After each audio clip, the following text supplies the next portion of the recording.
And gold buyers, మీ కష్టాల్లో నమ్మకమైన మీ ఆత్మీయ నేస్తం.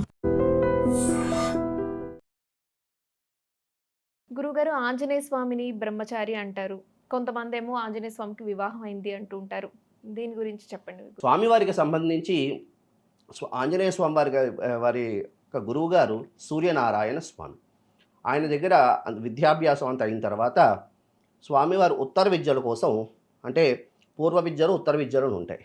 పూర్వ విద్యలు అయిన తర్వాత ఉత్తర విద్యల కోసం, పూర్వ విద్యలు అయిపోయిన తర్వాత స్వామి మీకు గురుదక్షిణగా ఏమి ఇవ్వాలి అని ఆంజనేయ స్వామి వారు సూర్యనారాయణ స్వామి వారికి అడిగేసరికి, నాయన ఇంతవరకు పూర్వ విద్యలయ్యే, ఇంకా ఉత్తర విద్యల కనుక చేసుకోవాలి అంటే గృహస్థాశ్రమ ధర్మం తీసుకోవాలి, అవి ఏం తీసుకున్నాకనే ఉత్తర విద్యలు ఇవ్వాలి అని చెప్పి సూర్యనారాయణ స్వామి వారు సెలవిస్తారు. అయితే గురుదక్షిణ ఏం ఇవ్వాలి అంటే, నువ్వు నాకు గురుదక్షిణ ఏం ఇవ్వక్కలేదు, కానీ నా యొక్క కూతుర్ని నీకు ఇచ్చి వివాహం చేస్తాను, ఆ తదుపరి నీకు ఉత్తర విద్యలు ఇస్తాను అని ఒక స్వామివారు మాట అంటారు. గురు ఆజ్ఞ కొట్టకూడదు కదా, గురువాక్య ప్రమాణం అని మనకి శాస్త్రవచనం. కాబట్టి గురువుగారి ఆజ్ఞ మేరకు స్వామివారు విద్యల వరకే, అంటే విద్యలు నేర్చుకోవడానికి, ఉత్తర విద్యలు నేర్చుకోవడానికి కొన్ని సాంప్రదాయంలో కొన్ని విద్యలు, ఇప్పుడు చూడండి, హోమక్రతువులో అగ్ని సంబంధించి భార్య ఉండి అగ్ని ప్రజ్వలన చేస్తే దానికి విశేషమైనటువంటి ఫలితాలు కలుగుతాయని మనకి శాస్త్రవచనం. ఆ విధంగా ఉత్తర విద్యలు నేర్చుకోవడానికి సంబంధించినటువంటి ఉద్దేశంతో స్వామివారు సువత్సల అమ్మవారిని వివాహం చేసుకున్నారు. ఏ రోజు జరిగింది, దీనికంటూ కూడా ఒక ప్రమాణం అంటూ ఉంది. ఏదైనా శాస్త్ర ప్రమాణితి శాస్త్ర అని, ఏదైనా శాస్త్రం ప్రామాణికంగా మనకి తెలియజేస్తున్నది. దానికి సంబంధించి మనకి జ్యేష్ఠ శుద్ధ దశమి రోజు స్వామివారికి వివాహం జరిగింది అని మనకి ఒక ప్రమాణం కూడా ఉన్నది. జ్యేష్ఠ శుద్ధ దశమి రోజు స్వామివారికి వివాహం జరిగిందమ్మ. ఇది సువత్సరాదేవి, అంటే సూర్యనారాయణ స్వామి వారి పుత్రిక అయినటువంటి సువత్సరాదేవిని ఆంజనేయ స్వామి వారికి ఇచ్చి వివాహం చేశారు. ఇది ప్రమాణం కూడా దీనికి ఉంది తల్లి. కాబట్టి ఆ కారణం చేత సువత్సరాదేవి సహిత ఆంజనేయ స్వామిని విశేషమైన మంత్రాలు కూడా ఉన్నాయి. ఉపాసనా క్రమాల్లో సువత్సల ఆంజనేయ స్వామి మంత్రం అని కూడా ఒకటి ఉంది. కాబట్టి ఆంజనేయ స్వామిని వివాహం చేసుకున్నారు. వివాహం చేసుకున్నప్పటికీ కూడా ఆయన బ్రహ్మచర్య ఆశ్రమంలోనే ఉన్నారు అని అనుకోవచ్చు. ఓన్లీ ఉత్తర విద్యల కోసమే వివాహం చేసుకున్నారు, కానీ ఆయన నిత్య బ్రహ్మచారియే, అందులో అయితే కించిత్ కూడా సందేహం అయితే లేదు తల్లి. కుజదోషాలతో బాధపడేవాళ్ళు, అదేవిధంగా రాహుకేతు సంబంధమైనటువంటి దోషాలతో బాధపడేవారు, అదేవిధంగా చాలామందికి ఇంట్లోని ఏదో అంటే వివాహం ఎంత ప్రయత్నం చేస్తున్నా వివాహం సిద్ధించట్లేదు అన్నవాళ్ళు, అలాంటి వాళ్ళందరూ కూడా చక్కగా ఆ రోజు స్వామివారి అమ్మవారికి కళ్యాణోత్సవం దగ్గరుండి జరిపించడం ద్వారా విశేషమైనటువంటి గ్రహదోషాలన్నీ కూడా పోయి శీఘ్రంగా కళ్యాణాలు సిద్ధిస్తాయి. గురుగారు, ఆంజనేయ స్వామికి తోక పూజ అని చేస్తూ ఉంటారు, దీనికి సంబంధించిన వైశిష్ట్యం ఏంటో తెలియజేస్తారు? మంచి ప్రశ్న వేసావమ్మా. దీన్ని వాలాగ్ర పూజ అంటారు. వాలాగ్రము, స్వామివారికి సంబంధించి వాలాగ్రము అంటారు, వాలాగ్ర పూజ అంటుంటారు. ఆయనకి విశేషంగా ఆంజనేయ స్వామి వారికి ఉన్న విశేష తత్వం ఏంటి అంటే, ఆయన రుద్రాంశ సంభూతుడు కదమ్మా. అయితే రుద్రుడు మరి శివ శక్త్యాయుక్తో అని మనకి సౌందర్య లహరిలో కూడా చెప్తారు.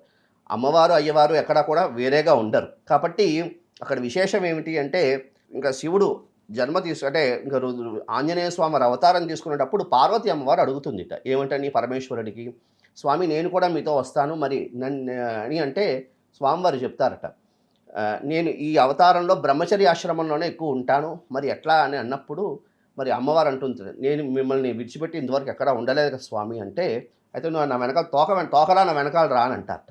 అందుకే ఆయన శక్తి కన్నా ఆయన తోక ఎక్కువ బలం ఎక్కువ ఉంటుంది. అందుకే ఆయన ఏం చేశారు, తోకతో ఎన్నో కార్యాలు చేశారు. ఏం చేశారు, లంకా దహనం చేశారు ఆయన.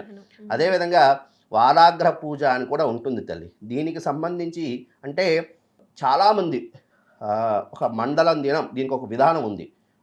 మన ఐడ్రీమ్ ప్రేక్షకులందరికీ కూడా తెలియజేస్తుంది విశేషమైన రహస్యమైనటువంటి విధానం. ఇది జూన్ 24వ తేదీ నుంచి కూడా ప్రారంభం చేసుకుని మండలం దినం, అంటే ఆడవాళ్ళైతే 45 రోజులు, మగవాళ్ళైతే 41 రోజు మండలం దినం ఆంజనేయ స్వామి గారి తోక బాగా ఉన్నటువంటి ఒక పటాన్ని తీసుకుని వచ్చుకొని దానికి చక్కగా హనుమాన్ చాలీసాతో చక్కగా గంగ సింధూరము, అంటే స్వామివారి గంగ సింధూరం అంటే ఇష్టం కదా, గంగ సింధూరము అదేవిధంగా చందనము రెండూ కలిపి అది బాగా దాంట్లో కొంచెం పరిమళ ద్రవ్యాలు కూడా వేసి చక్కగా హనుమాన్ చాలీసా చక్కగా 11 సార్లు చెప్తూ ఆ తోకకి బొట్లు పెట్టుకుంటూ పూజ చేసే విధానం, ఇది వాలాగ్రహ పూజ అంటారు. ఇది చేయడం ద్వారా అసాధ్యం అంటే ఇక సాధ్యం కానిటువంటి కోరికలు కూడా నెరవేరుతాయి తల్లి. ఎందుకంటే ఆ తోకకు ఉన్నటువంటి అమ్మవారే కాబట్టి, ఆ తోక అంటే అమ్మవారి శక్తే, అది అమ్మవారు అయ్యవారే, అక్కడ స్వామివారు అమ్మవారిని ఎక్కడ విడిచిపెట్టి ఉండలేదు కాబట్టి అమ్మవారికి ఉన్న అమ్మవారే కాబట్టి అమ్మవారికి సంబంధించి అమ్మవారికి ఏమిటి ప్రీతి, కుంకుమార్చన కాబట్టి అర్చన ప్రియ అమ్మ కాబట్టి అమ్మవారికి చక్కగా ఆ స్వామివారి వాలాగ్రహానికి చక్కగా హనుమాన్ చాలీసా చక్కగా చెప్పుకుంటూ 40 రోజులు ఆ విధంగా పూజ చేస్తే విశేషమైనటువంటి ఫలితం కలుగుతుంది అని మనకి దాన్ని ఏమంటారు హనుమత్ తత్వానికి సంబంధించిన కొన్ని గ్రంథాలు కూడా తెలియజేస్తున్నాయి. మెయిన్ ప్రధానంగా హనుమంతుల వారికి సంబంధించినటువంటి మూలతత్వం కావాలి అంటే పరాశర సంహిత అనే ఒక పుస్తకం ఉందమ్మ. దాంట్లో కూడా విశేషంగా అవే కూడా రాశారమ్మ. చాలా విశేషమైన తత్వం కలిగినటువంటిది. కొన్ని మంత్ర గ్రంథాల్లో కూడా రాశారు తల్లి. కాబట్టి ఈ విధంగా చేయడం ద్వారా విశేషమైనటువంటి ఫలితం కూడా కలుగుతుంది. గురుగారు, హనుమాన్ జయంతి గురించి అందరికీ తెలుసు, కానీ ఇప్పుడు ఆంజనేయ స్వామి వివాహం గురించి, అలాగే తోక పూజ ఎందుకు చేస్తారు, అలాగే అమ్మవారి గురించి, సువచ్చల అమ్మవారి గురించి పూర్తి సమాచారం అందించారు. ధన్యవాదాలు గురుగారు. శుభమస్తు. కాలే వర్షదు పర్జన్య పృథివీ శశశాలిని దేశోయం క్షోభరహిత బ్రాహ్మణా సంతు నిర్భయ. స్వస్తి. శుభమస్తు. And for more videos, Please subscribe to iDream. Please subscribe to iDream. Please subscribe iDream. And please subscribe to iDream. For more videos, subscribe to iDream. please like, share and subscribe to the channel. Congratulations, iDream. Subscribe to iDream. Subscribe to iDream. So subscribe to iDream Media. iDream ki iDream team andarki huge congratulations. Please subscribe iDream Media.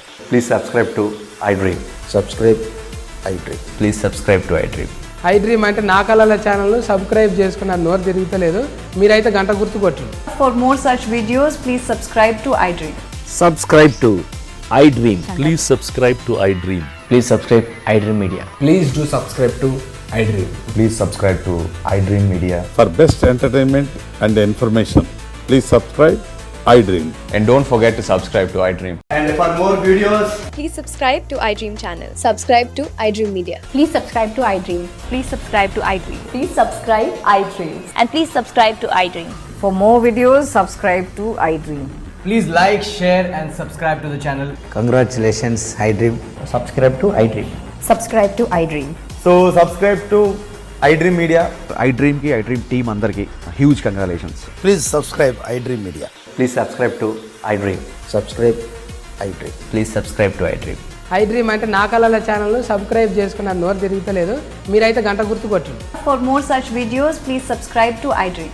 Subscribe to iDream. Please subscribe to iDream. Please subscribe iDream Media. Please do subscribe to iDream. Please subscribe to iDream Media. For best entertainment and information, please subscribe iDream. And don't forget to subscribe to iDream.